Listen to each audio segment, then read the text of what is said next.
Now, the Kevin Performance Index was a bit of a joke between myself and my keyboard. Each year I tote up the number of emails unopened from the Prime Minister's press conference and then compare the ratios to those that I had read.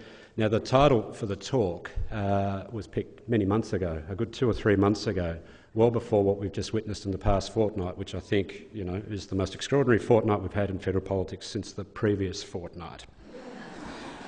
Now, let's cut to the chase. In the fortnight between the last two news polls published in our paper, The Australian, Tuesday, February the 16th, and Tuesday, March the 2nd, just a random window, Kevin Rudd, the most popular Prime Minister in the 25-year history of this survey, made 9 announcements on behalf of his government, from mental health to counter-terrorism, from roads to pink bats. That's not counting yesterday's health policy launch, which would make it 10 in 15 days. Now, it's just the regular fortnight and a bit for the Prime Minister. Now, this reminds me of the children's book, The Very Hungry Caterpillar, which some of you may be familiar with.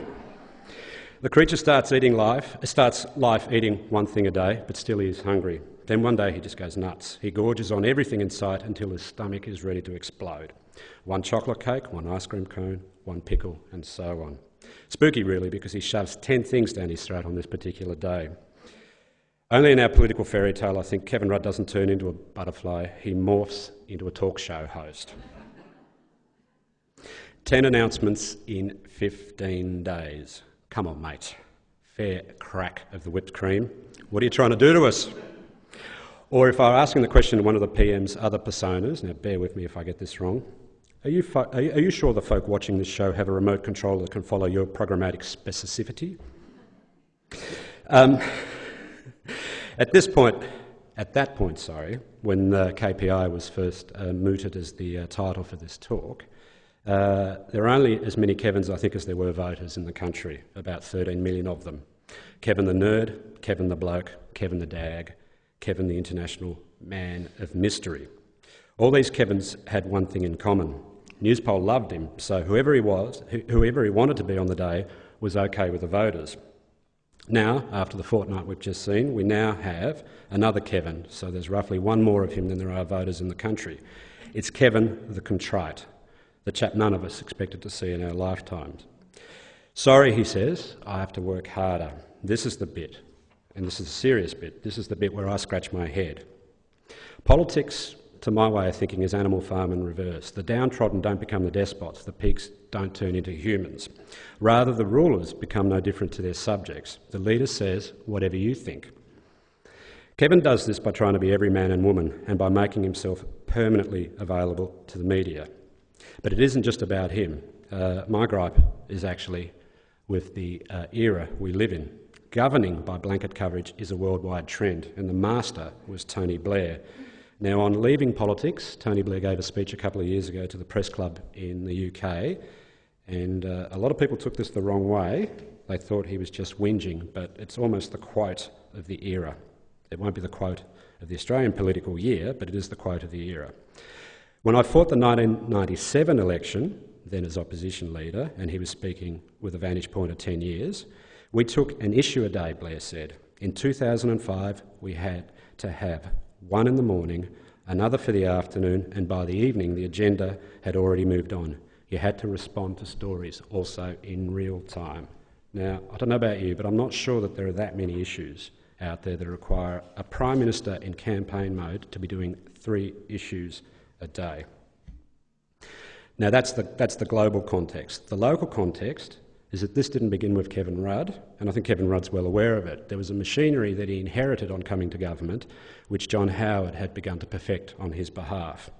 Now, David Luff was a former colleague of mine in the press gallery who then went to work in the press office of John Howard in the latter years. Some of you might recall he had a golden moment during the election campaign when they decided he was the most interesting thing on the Prime Ministerial touring party.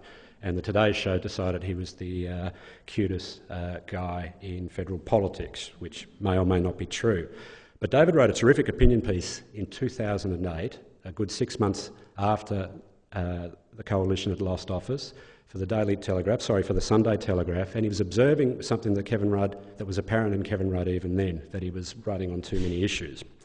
Anyway, I'll just quote David directly because, again, the words are more powerful than even my translation could be. In 2007, John Howard's department, the Department of Prime Minister and Cabinet, provided about 7,500 detailed documents or briefings for the PM. 20 pieces of paper a day, every day. John Howard is to blame, David wrote. Centralisation expanded on his watch. To cope with his hands-on approach, the department evolved to give competing, complementary advice independent of others. Now, the question I always pose, the question I posed when I read that article a couple of years ago, and the question I've posed virtually from the day I've been observing Kevin Rudd as Prime Minister, is all that control gives you what? John Howard had all that control, but he lost office and his own seat at the top of our longest economic boom. Now, let's bring it back to Kevin time. All the activity of the past fortnight, and for what? To feed the news poll beast? Those 9 announcements the very hungry Kevin made between our last 2 news polls didn't shift a single vote. Labor's 2PP score was roughly the same 2 weeks on to what it was 2 weeks ago. Now, either the public didn't pay any attention to those 9 announcements, or, if you want to be a pessimist on Kevin's behalf, he was going to be so far down the tubes that he had to make 9 announcements to stop things from getting worse. I think it's the former. I think people can't take 9 announcements in. I know I can't. Now, it's easy to blame politicians, but it's easy for them to snap back and blame us. Or you can blame the vibe. One Cabinet Minister explained the times that we operate in as follows. He says politicians today are compelled to be media tarts because the alternative is the public forgets who they are. By this logic, if Kevin doesn't appear 3 times a day in 3 different guises every day, then Tiger or Brittany or Favola or Bingle, to borrow the B-list equivalents in Australia, will take his place, with or without their gear on. Now, this is just a hunch on my part, but I suspect if a Prime Minister today said less, we'd remember more. Or even if a Prime Minister today said the same thing more often, rather than dart from issue to issue, from review to review, from high policy to low-rent observation about celebrity chefs, we'd understand his government's agenda, how each announcement fitted in the broader scheme. But that, unfortunately, is not Kevin, and I think this is the character trait I think people have locked into in the last couple of weeks. To the extent that people pay attention, they see a very restless mind. They see somebody who can't stay on one topic long enough for us to get it. The assumption that he gets it, I think you can assume that. He's the hardest working man in politics and show business. He's on top of every brief. He sleeps about 3 hours at night. But that said, once he's landed a policy, to borrow the jargon from his office, once a policy lands, he's off somewhere else. So I'll be fascinated to see how yesterday's health announcement goes a week from now, 2 weeks from now, 3 months from now, 6 months from now, when an election is held. Now, the quote of this term, the quote of Kevin Rudd's term, as opposed to Tony Blair's quote for the era, was not fair shake of the sauce bottle. A moment, I think, when he and I finally took our particular relationship public. I wrote an article, said, "Come on, Kevin, this isn't you." He then took it all in good humour and threatened me with a pineapple. I don't know if any of you remember that particular moment, but he said that I would get the rough end of it if I kept this up. Now, I don't mind that, but it's never about me. And even in this instance, it's not about him. It's about the sort of government he's trying to run, and it's about the sort of conversation he's trying to have with the public. Now, this note, I'd actually written this note in the smallest point that my printer could print off at home, because I wanted to struggle with it. But Michael's figured that I couldn't get it up, so I'll actually read a bigger version of it. The quote of this term. And this was at the Q&A the other week. This is before the news poll debacles, when the Prime Minister got that question from that rather direct young audience member. And of course, that's the moment everyone noticed that he snapped. In the answer, he said, "There is," and she was asking him about broken promises, "there is, I think, about 600 or so undertakings we gave to the Australian people before the last election," he said. "I think you'll find the vast bulk of those have either been implemented or are being implemented." I mean, I'm complaining about 9 in a fortnight, 600 going into an election campaign in 2007. Who in their right mind would remember 6 of them, let alone 600 of them? Now, I understand a government has a pretty broad agenda, and I understand every minister has a policy brief to take, But since when did we expect our Prime Minister to be on top of 600 election commitments? When did the media cycle become so nutty that he had to have an answer to 600 questions? I'd struggle to answer 2 or 3 topics a week. In my profession, if I had 600 ideas in a year, they'd probably commit me. Because it wouldn't be a sign of an inquiring mind, but something a little more disturbed. Now, I've made the observation before that every Prime Minister we've had was a media junkie. Every one of them thinks they could do our job better. Granted, they know stuff we don't, and they are just smarter than we are. In Paul Keating's case, when he launched my book a couple of years ago, he asked himself a hypothetical question: could he write a better book than me? And he said, yes, of course I could. Because I know more and because I'm a better writer than George. Which is fine by me. But he was launching my book, I wasn't launching his. But there's one thing about the media I think we get that they don't. The thing a journalist gets that a politician doesn't necessarily understand. I'm speaking generally here, not on behalf of the media as a whole, because I don't think you can broad brush media, and I'm not necessarily speaking from personal experience or the observation of a colleague that I might look up to or might look down upon. I don't look down upon any of my colleagues, just to clarify. But this is a general observation about the relationship. Our job, the media's job, is to process information every day, a lot of information. That is also the politician's job. But our job and the pressure of deadline forces us to filter. We can spot something that is hurriedly put together. So we know when a politician is producing a policy paper that is just as duff as one of the articles we might have bashed out at a moment to midnight or a moment to deadline. Our deadlines have come forward a bit in the print game since we used to be able to file up to midnight. Now, we can smell a weakness in a politician when they are perpetually on the phone to us. We can sense when they're on top of their game when we don't hear a word from them. We often miss the public mood as a media, but we do understand that the punters don't have to pay attention. Now, I'm using the vernacular of the day in politics. No voter has to pay any attention to any of this. So if you make 9 announcements and they didn't pick up on any of them, that's not their fault, that is yours. Now, I know politicians realise this, but they never act accordingly. They see the way the media has progressed as both an opportunity and a burden. Tony Blair talked about the burden, but the opportunity they all think is there for them is that if they cover every base, they've got a message out to every conceivable listener, reader, voter, consumer, punter, whatever you want to call them. They think the technology allows them to get into every home. It doesn't, because you could stop them at the door. And it's always been thus. I mean, I struggle to think that somehow in the last 10 or so years we're somehow more enlightened in our political debates than we were 20 years ago, where you couldn't measure where the economy was on any given day. You get this big lump of paper which you'd have 3 months to digest out of a government, and you'd have these grand debates about big reforms, things that people still remember 20 years down the track. I defy anyone to nominate the 3 biggest things this government or the previous government did. With John Howard, it kind of ended with the GST in the second half of the last decade, and then we went on this perpetual moment of media management. Now, as I said, it's not about Kevin, it's not about John. We always refer to our Prime Ministers and our leaders in the first person in Australia, with a notable exception, I think, of Keating and Hewson. Everybody else we do know on a first-name basis. It's about Blair and Clinton. Tony Blair, the reason why he's in such a mess in his post-parliamentary life is that he's only remembered for one thing: spin.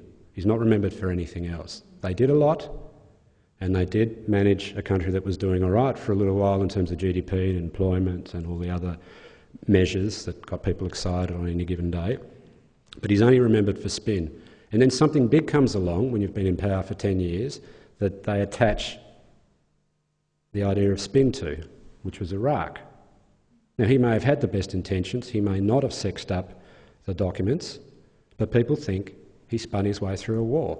Now, the reason why they thought that is for 5 or 6 years he'd been spinning his own wheels, the master media manipulator. Now, the politicians in Australia do note this, because this is what they say about Blair now, yet they've fallen into the same trap themselves. Bill Clinton is remembered for talking his way out of a peccadillo. No one remembers that the Iron Curtain had fallen down just before he took over and he ran budget surpluses. Doesn't mean anything to people. It's just the lasting impression of this guy as he talked his way out of a grand jury indictment. Now, getting back to what I do, and how I think what I do is not necessarily better or worse than what a politician does, but why it manages to earth me in a way that I think a politician might take as advice. Because I write for the paper, I know I have to put something in it. But if I don't, then somebody else will. But when I've got something big to say, I trust the reader can pick the difference between the routine article and the revelation. But, and this is where politics and media part company, and should always part company, I can't afford to repeat myself. No one wants to read the same article a second time, because at that point you assume I've run out of ideas. Now, a politician has to repeat themselves to be heard. Kevin is more journalist, I think, than his job requires. He wants to have something different to say each day. He runs the government the way an editor would run a newspaper, only Kevin wants his byline on every article. Ministers, bureaucrats, personal staff are reduced to the role of research assistant. Now, this is an observation somebody could make on the outside looking in. This is also an observation that's been made internally to the government, and there's been a lot of pushback this year on the Kevin agenda. They've asked themselves the same question for the last couple of months. How was it the calendar clicked over to 2010, an election year, and yet we've still got these big policies to deliver? How did this happen? When did the thing run off the rails? And it turned out the thing hadn't actually run off the rails. It turned out the global financial crisis was handled pretty well. In fact, they've surprised themselves at how well they did. They didn't expect they'd do this well. For the next 20 years, the rest of the world is going to be talking about the Australian moment and the big thing that we did to avoid a global recession, the only Western country to do it. Now, people get bored with that as sort of public discourse because a recession not had is a recession not felt, so the electorate does switch very quickly back to what's in it for me. But what the government has done, and what a number of ministers have done, and this is where Kevin the Contrite comes into the picture, he's done this himself. It's occurred to them that they took on too much. That notwithstanding the GFC, they still thought that they had to deliver every one of those 600 promises on time. That the public would hold them to account if they didn't. Well, of course they hold them to account if they didn't, because all you need to do in the media is pick the one of the 600 that they didn't get on time, which was health, as it turns out. So if they recognise that, why do they then make 9 announcements before the health announcements? I understand they had to get the insulation matter off the agenda, but why do you need to make 9 announcements in a fortnight, essentially to affect a sample of 1,000 voters rung at random by Martin O'Shaughnessy at Newspoll? This is tail wagging the dog stuff, and it's pretty ordinary to watch. Now, I understand the Soapbox format means you're a bit harsher than you might be in print. That's not something I'd ever write, but it is something that most people in the media feel, and a lot of people in the government and the opposition feel. But again, remember, it's not about him, it's about the times we operate in. The media can't call a halt to this. It's up to leaders to pull rank on us, to spare us, and through us the public, the insult of announcement every day or every other day. My final observation is when you look back on any government, on any leader, to remember what history records, what the collective memory has room for about someone who's in the past. 2, maybe 3 big nation-changing ideas. And if they're lucky, maybe only 1 blunder, not 600. Now I'm going to throw to questions, and I'll handle them from the floor. Just throw your hand up. We've got some mics roving around as well, so pause until you get a mic in your hand.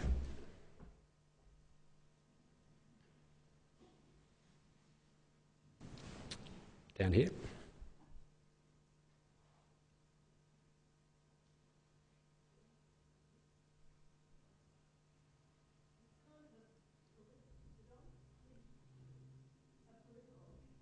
It's okay.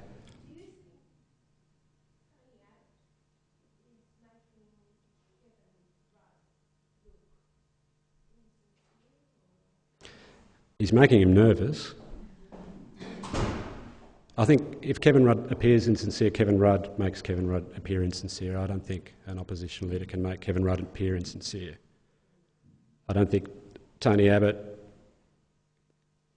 or any politician is good enough to be able to make someone appear something other than they are.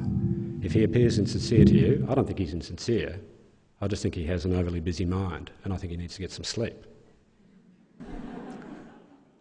I think he's lost the capacity to think simply. The Kevin of '07 was a much simpler product than the Everywhere Kevin of 2010. Remember, Malcolm Turnbull tried the same thing on Kevin Rudd. He said he was a phony as well. Brendan Nelson said he was a phony. But the context then was the electorate was sort of willing Kevin on, wanted him to implement his early agenda. Well, let's take it back a step. In 2007, they were willing him on to beat John Howard because they were tired of the Howard government. In 2008, they were willing him on to make the apology, to ratify Kyoto and to get started on the dismantling of work choices. In 2008-9, they were willing him on to beat the GFC. Now there's kind of nothing there that they're willing him on to do. They just want to know what he'll do for them. And this is, I think, where the confusion has come in, because he's still in 2007 implementation mode. Yep.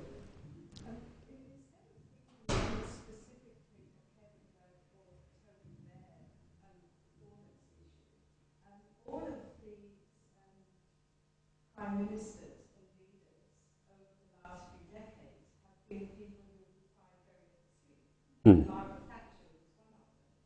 So is it really the kinds of people that become leaders that has forced this increase in the number of issues that they want to deal with? Yeah, I think that's a very good observation. I don't think what's changed, I don't think that the type of person who becomes a leader has changed. I think they all operate on no sleep. I think what we've seen with the sort of information revolution we're going through is that the focus on them is much more intense, and so we pick up little things like this where we may not have noticed before. I mean, there have been leaders in the past, Roosevelt in the US spent 3 terms in a wheelchair, but you never got that image of him. Robert Menzies wasn't the fittest man to be Prime Minister, physically fit, but he had a good booming presence, he had a great voice for radio, a good head for television, and he spoke when he felt like he had to speak, because people weren't asking him to appear every day. So you didn't get to see him flinch in a way. Interesting, and I just observed this in John Howard, it's more a question of stamina. For about 8 or 9 years, he could keep up. Kevin Rudd's keeping up, I'm not saying he's not keeping up, but the moment at which you lose it, and you start, commissioning 7,500 bits of paper out of your department in a single year, I mean, you can't control it at that point. You've pretty much lost the plot. So, I mean, I'd recommend more sleep. But before we get to that point, I'd recommend less exposure. Because when you talk about competing with Britney Spears, which is how cabinet ministers view sort of the political game now, well, if you turn up 6 weeks from now and say, I've got something important to say, what radio announcer's not going to take the call? Which television station's not going to put you on? Which newspaper journalist is not going to say, thank you, somebody's got something that they've had time to think about? Of course they'll get a run. They just don't know it yet. Yep.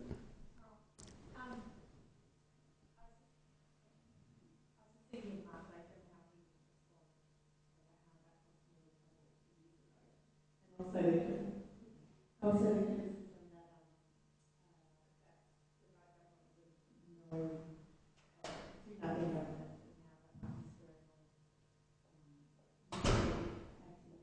Yeah, see, I've never bought the do nothing. I mean, I understand the do nothing observation, but my take on it is they essentially do nothing because they're trying too much. Nothing sticks because they're moving from issue to issue. And I'll take you back to the 600. That's not a do-nothing government. That's a government that's working itself into an early grave. Now, Latham's observation on Rudd was always thus, that Rudd was a phony.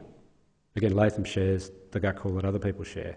See, I don't think that it's at all. I think that he's a man of substance, but he's not a man of delivery, which is a different issue. Now, it's sort of in the Mark Latham worldview, and I've just been rereading his diaries in preparation for an article on this weekend, because I'm going to compare the Latham moment to the Abbott moment.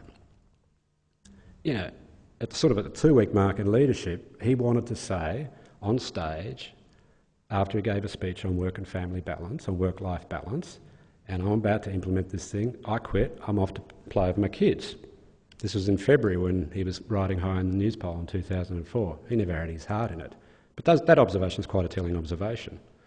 Back to the question of a do-nothing government. You don't remember anything they did because they've been taking so much of their time and yours trying to get you to concentrate on the 600 things they think they're doing for you. Yes. Australia is seen internationally as the one nation that succeeded last year. Do you think that Rudd is seen in that manner by leaders of other nations? I'd only be guessing how they would be responding to him. Australia is very welcome in international forum now, but post the GFC, pre the GFC, another minister pointed this out to me the other week. We had all these position papers we tried to put up, and no one was interested. Now everyone wants to know what sort of magic we were working. So the relationship between Rudd and the compared with the one between Howard and Bush. To the extent that Obama wants to hear what we got right, it's probably the first time in Australia's history that the information flow went the other way. Now, even if Kevin Rudd was a personally appalling character, and I don't think he is, Barack Obama would still listen to him in that context simply because of the story he has to tell on behalf of Australia. Yes, please.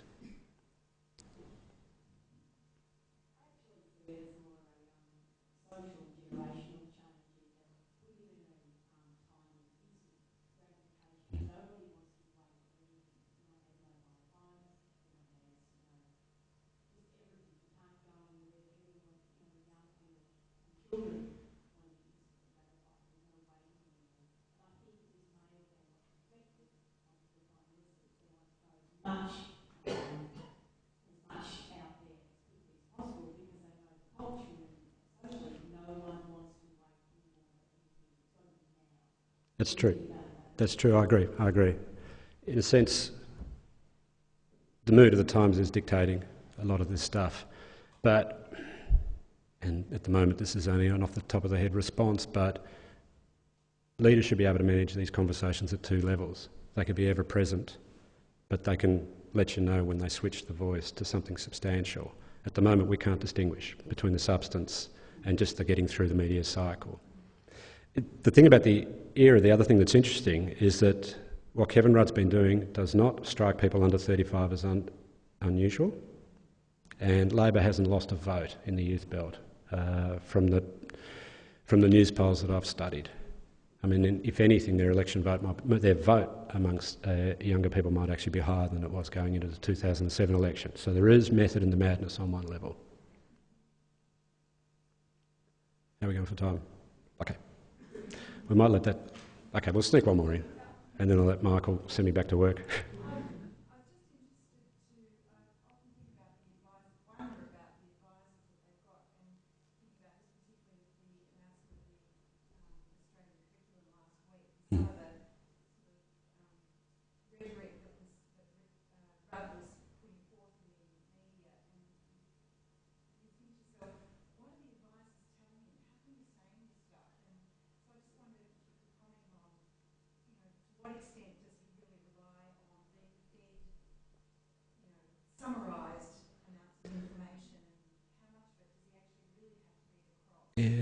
I mean, this is the question that always arises with leaders, whether they're a function of their office or whether they're their own man or woman. I think with Rudd, you have to appreciate the intellect that comes with it and the short attention span that comes with a character like that. That I think he assumes he's on top of everything before his advisors are. So if an advisor gives him a line, you do see this from time to time. This is where the sauce bottle thing came in last year. He did get advice that day that you're not tracking well with blue-collar men, so he bloked it up for one interview and then overamped it. And he went on a Shock Jocks program the other week and used the word mate about, I'd lost count, but people have searched it at 30 or 40 times on the transcript. No one's going to physically go through the audio to tick it off, but that's the exception to the rule. Everyone notices when he's not being genuine. I think most of the time his advisors are busy chasing briefing notes for him, cups of coffee and whatever else people do for leaders.